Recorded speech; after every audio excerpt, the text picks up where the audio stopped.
El socialismo es un sistema que se niega a desaparecer. Ha fracasado en todas las ocasiones en que se ha aplicado. Ha quedado constancia de su inutilidad para crear riqueza o para hacer prosperar países. Pero como dijo el fallecido Javier Pérez Cepeda, en cada generación hay un selecto grupo de idiotas convencidos de que el fracaso del colectivismo se debió a que no lo dirigieron ellos, o en el mejor de los casos, a que no se aplicó de forma correcta. Por tanto, si fracasa, es que eso no era socialismo y hay que intentarlo de nuevo, que esta vez sí va a funcionar, aunque nos llevemos de nuevo a millones de personas por delante. Hoy vamos a analizar las razones por las que el socialismo simplemente no funciona, y son razones muy sencillas, a pesar de la complejidad de la teoría, que quizás ahí radica el problema en contraposición con el capitalismo tan demonizado por esta gente, pero en el que tan bien viven. ¡Comenzamos!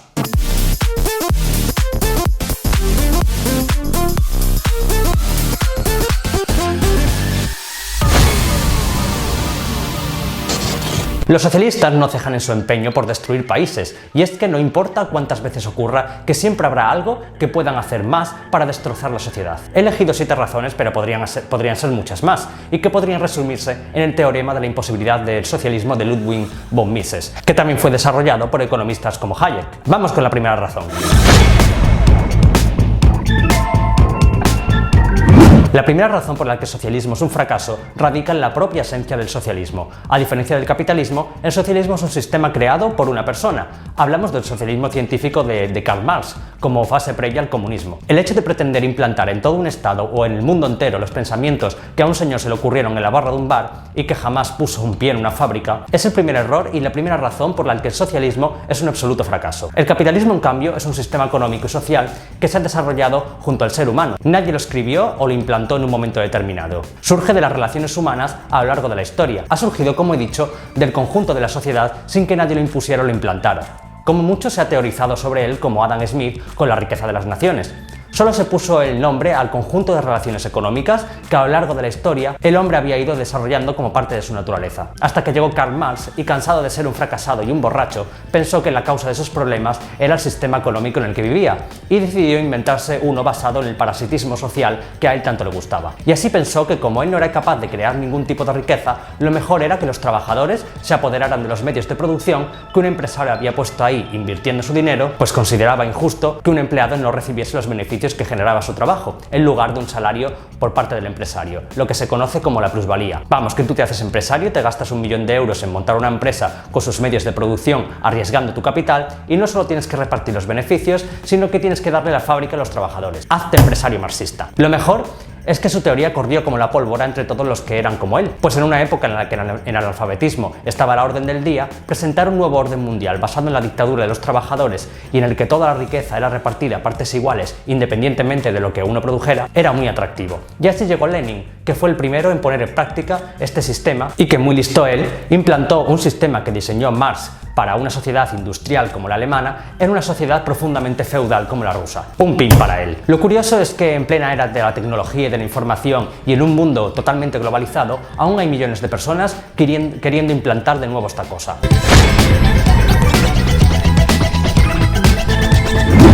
La segunda razón del fracaso del socialismo, y quizás la principal, es que niega la naturaleza del ser humano. El ser humano es un ser individual. Cada uno de los 7.000 millones de personas que habitan la Tierra somos distintos unos de otros. Tenemos deseos, ambiciones y mentes distintas. El afán de la competitividad y de la superación es algo inherente en nuestra especie. Y el socialismo corta de raíz todo esto en pro de una igualdad inalcanzable y por el bien de la comunidad, lo que viene siendo el colectivismo.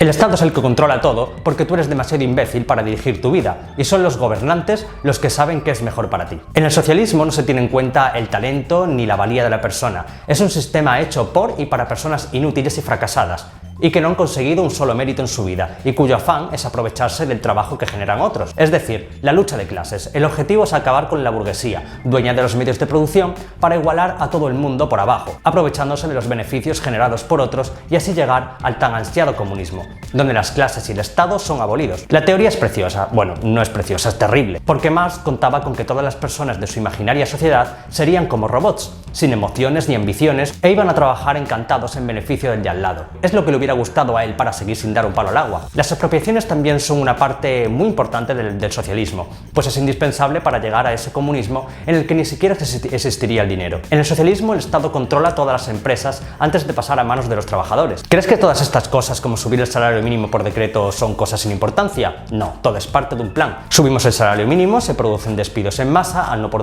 poder las empresas pagarlo, prohibimos los despidos, las empresas quiebran y las expropiamos. Y mientras las focas aplauden a pesar de que el Estado haya acabado con la iniciativa privada y con la cualidad intrínseca del ser humano para superarse y querer vivir mejor, pasando a ser un monigote parasitario dependiente del Estado. Y así llegamos a la siguiente razón por la que el socialismo fracasa siempre: la falta de libertades y la represión. La libertad es quizás la característica más puramente natural de las emociones humanas y de los seres vivos en general. De hecho, el mayor castigo que se le puede infligir a una persona después de la muerte es la privación de libertad. Por eso existen las cárceles. Bueno, eso y darle un beso con lengua a Gordillo. El socialismo es una inmensa cárcel que acaba primero con la ambición y el deseo de superación y después con las libertades. En el socialismo las intenciones son siempre muy buenas y la existencia de un Estado y un gobierno es solo pasajero y organiza la sociedad para llegar al comunismo. El problema es cuando estás en esta fase y eres el que está en el gobierno. Es decir, estar en el gobierno mola mucho, controlas a la gente, recibes sus impuestos, te los gastas donde quieres y vives como un rey. Bueno, como un presidente de la República. ¿Para qué vas a abolir el Estado? No, hombre, mejor nos quedamos en la fase del socialismo y hacemos todo lo contrario. Aumentamos el volumen del Estado hasta que esté a punto de reventar y colapse. Y como todos sabemos, cuanto más Estado, menos libertad.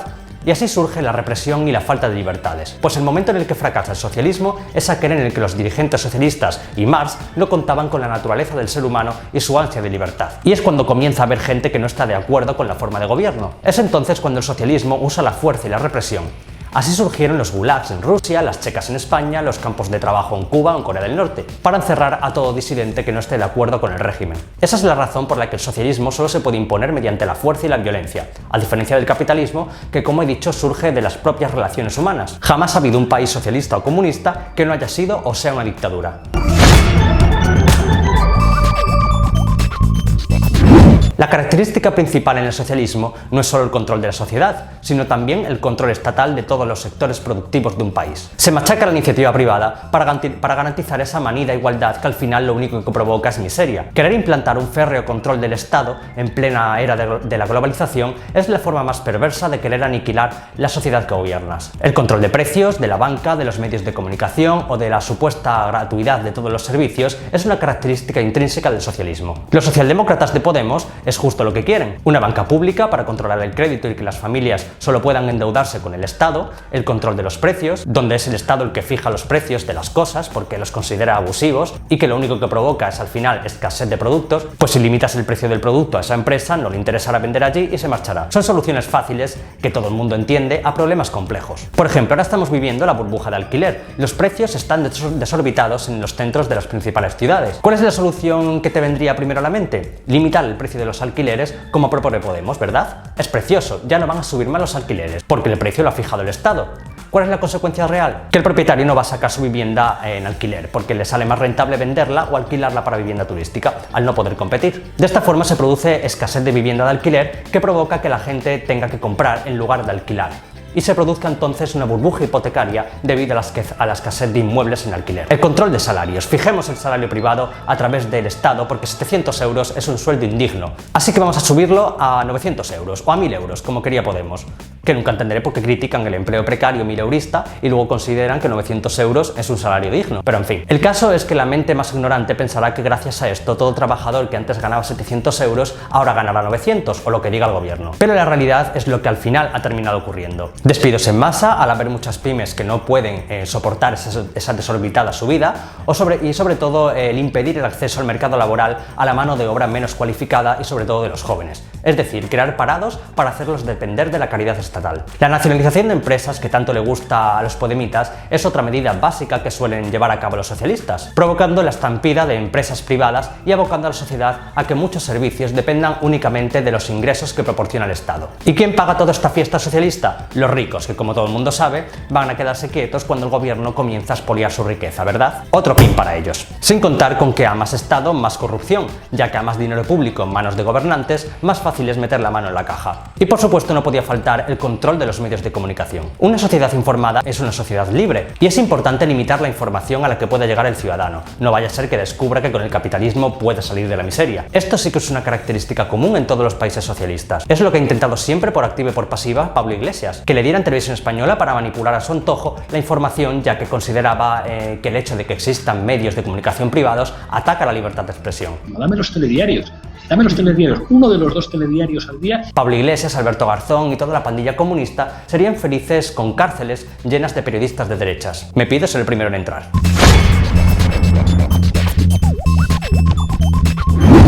En el socialismo no existe la propiedad privada de los medios de producción. Es la abolición de la economía de mercado para sustituirla por una economía planificada. El problema con el que se encuentra este sistema económico es que obvia por completo la ley de la oferta y la demanda, y sobre todo el rol de la escasez. Es decir, no hay una orientación sobre qué precio poner a las cosas, porque no existe economía de mercado y no hay con qué compararlo. En una economía de mercado, los precios vienen dados en función de su limitación. Por ejemplo, algo que es escaso y tiene mucha demanda será caro. Algo que es abundante y tiene poca demanda será barato. En el socialismo el precio lo pone el Estado y no hay ningún tipo de orientación sobre qué bienes son escasos y cuáles no. Por tanto, es imposible saber qué producción es rentable y cuál no. En el mercado capitalista está un aproximado de 1.899 bolívares fuertes. En la revolución, en el socialismo, está en 1.123. No, ese no es. No te digo, aquí vamos a borrar. Precio Super Chávez. Ponle Super Chávez. 857 bolos va a costar esto. 857 bolívares. Como he dicho, el dinero y la escasez no tienen ninguna relación para los socialistas. Y si falta dinero, se imprime más y no pasa nada. Los procesos de inflación son algo típico en el socialismo y en España lo defienden mentes tan brillantes como los Garzón. Un Estado que es capaz de crear su propio dinero y por lo tanto gastarlo en cualquier tipo de cosa que esté a la venta en ese dinero, ¿no? Si hay algo a la venta en euros y tú puedes crear euros, pues lo puedes comprar.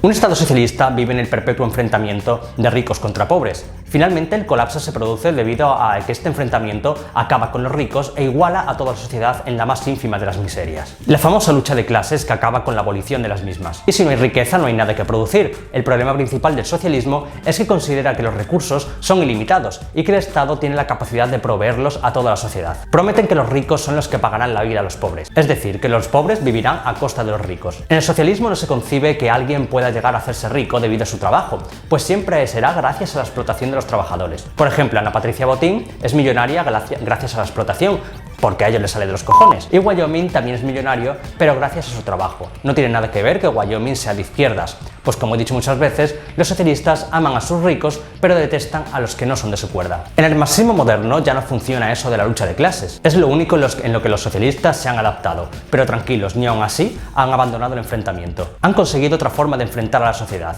y es mediante la división de esta en colectivos y etiquetas. Es decir, ahora enfrentan a mujeres contra hombres, el feminismo, a heterosexuales contra gays, a ecologistas contra no ecologistas, a taurinos contra antitaurinos, a católicos contra ateos, y así sucesivamente. Esto lleva a la absoluta polarización de la sociedad, que creen que les beneficia, y lo hizo antaño. Pero como siempre, al igual que la lucha de clases funcionó durante un tiempo y con el declive de la industria manufacturera y la desaparición del concepto proletariado se fue a la mierda, también lo hace la nueva lucha de etiquetas que enfrenta a la sociedad. Pues como siempre, el socialismo pretende controlar a la sociedad, pero no lo consigue debido a la imposibilidad de los socialistas de entender la naturaleza humana, que no actúa como ellos creen que debe actuar. El socialismo simplemente fracasa porque el ser humano no quiere enfrentarse y dividirse, quiere competir, superarse y diferenciarse del resto, justo lo que el socialismo prohíbe. Y llegamos al punto más importante. El hecho que demuestra que el socialismo no funciona es simplemente que todos los que pretenden implantarlo viven en el capitalismo y disfrutan de él mientras someten a su población a hambrunas y miseria, u obligan a vivir de forma totalmente opuesta a lo que ellos hacen, a lo que hacen sus líderes. Todos los líderes marxistas tenían una vida parasitaria parecida a la de Marx, así que normal que les atrajera el socialismo, pues es la ideología del holgazán y la holgazana. Desde Lenin, que prácticamente no trabajó en toda su vida y vivió de su madre hasta bien entrada la adultez, hasta que decidió que había que acabar con el régimen zarista y entonces pasó a vivir de la política, pasando por Fidel Castro, Hugo Chávez, Maduro, o fijándonos más en nuestro país, a Pablo Iglesias, que ha vivido siempre del erario público trabajando 3 horas a la semana por 900 euros, Alberto Garzón, Errejón, Espinar, etc. Un sinfín de líderes que promulgan aquel dicho de haz lo que yo diga pero no lo que yo haga.